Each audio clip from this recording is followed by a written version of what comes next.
The world needs level-headed people that can be more balanced and not be so emotionally connected to certain issues and certain topics, because if you're that emotionally connected to it, you can be manipulated, and you can really not see the forest through the trees. And so, the Trumpers that want to go, oh no, it's fine. Well, look at your 401k. It's not fine. You voted for this, and now you're suffering for it.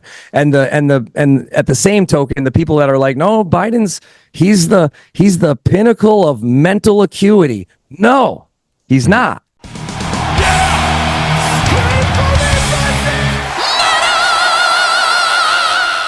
You work with so many people, different people, people that are all over. You've worked with people on different sides of the political spectrum as well, and from conversations, not just with yourself, but interviewing other band members and just having chats with your band members as well at shows in Europe and in Toronto. Hatebreed itself has been a collection of people with different views, and then there's been obviously different people in the band and whatever, and people with views come in and out and whatnot.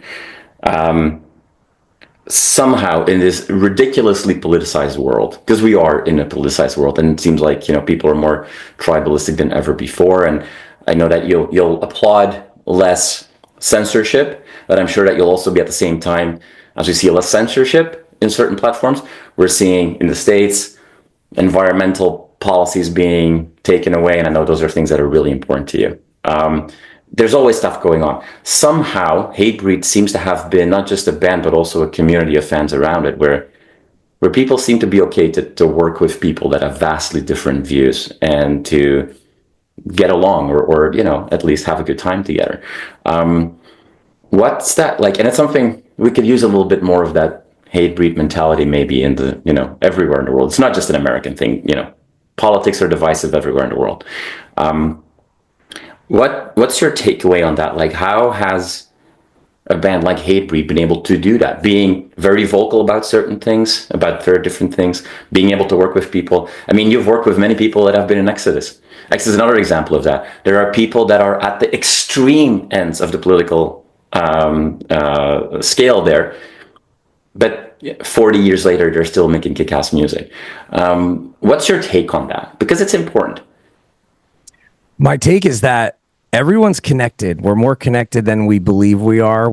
I think we've been conditioned, especially in the States since the 80s and 90s, we've been conditioned to, and not just by the media, but maybe the school systems and maybe there's other factors that have gone into this division and this separation. And it felt like it was the usual culprits. It's not just the politicians or just the major media corporations or just the big food or big pharma, but we are seeing, just like we saw in the 60s and the 70s, that there were unjust wars, there were companies that lied, there were lobbies that lied, and they were proven. This is not tinfoil hat stuff. It was proven, and it's without a doubt. People went to trial.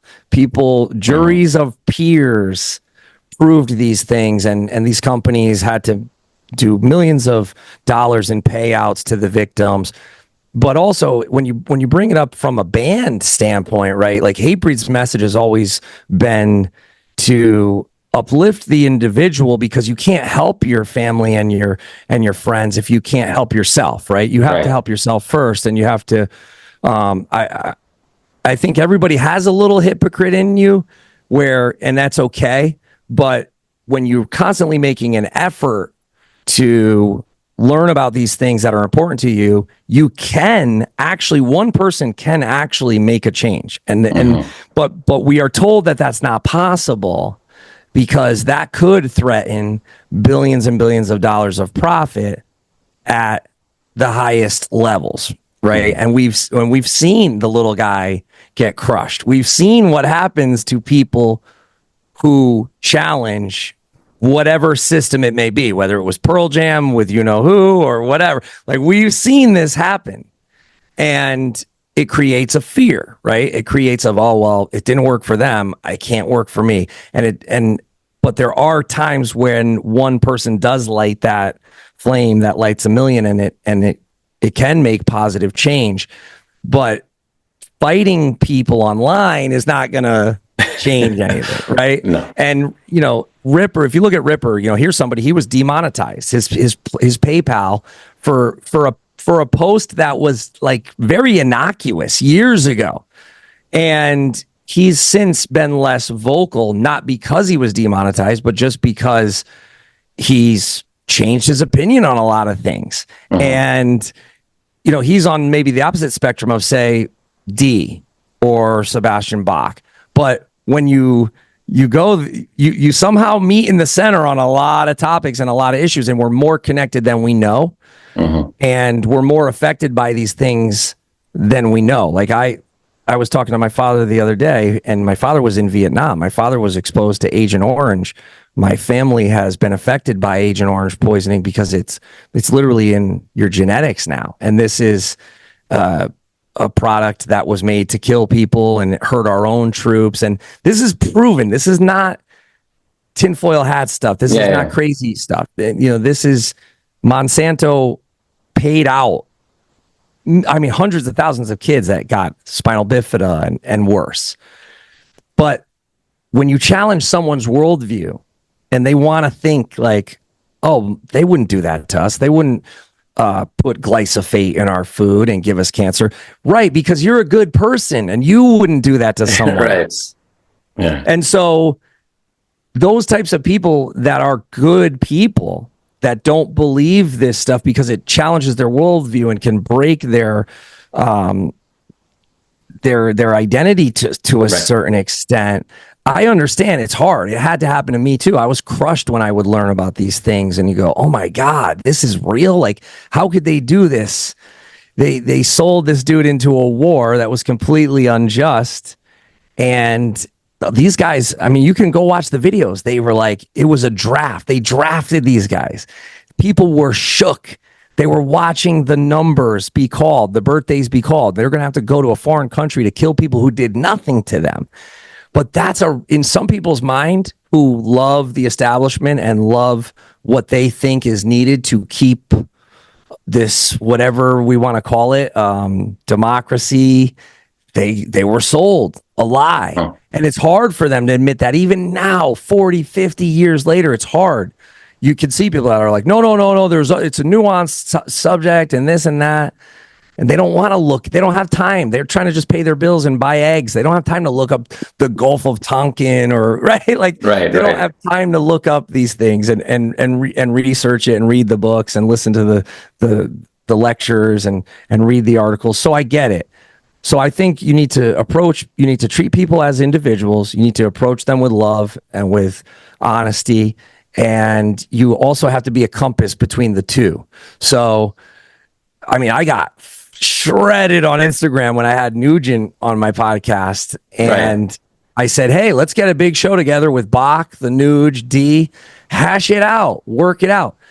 People also hate the mediators and they hate the people who they think are playing both sides.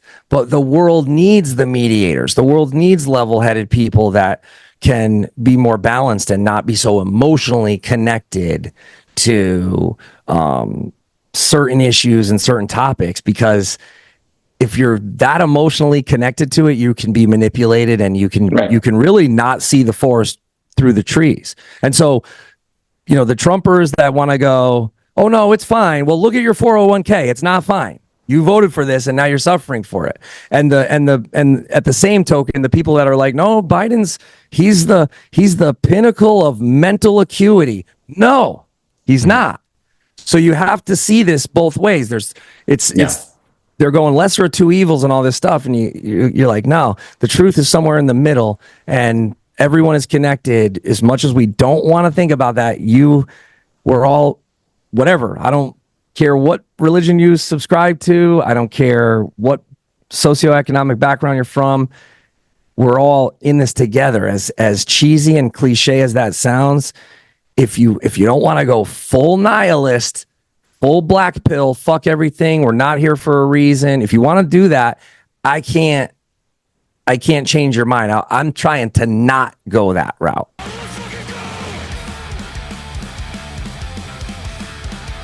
You are awesome for watching this video. Click right here to see more content like it and subscribe to the channel.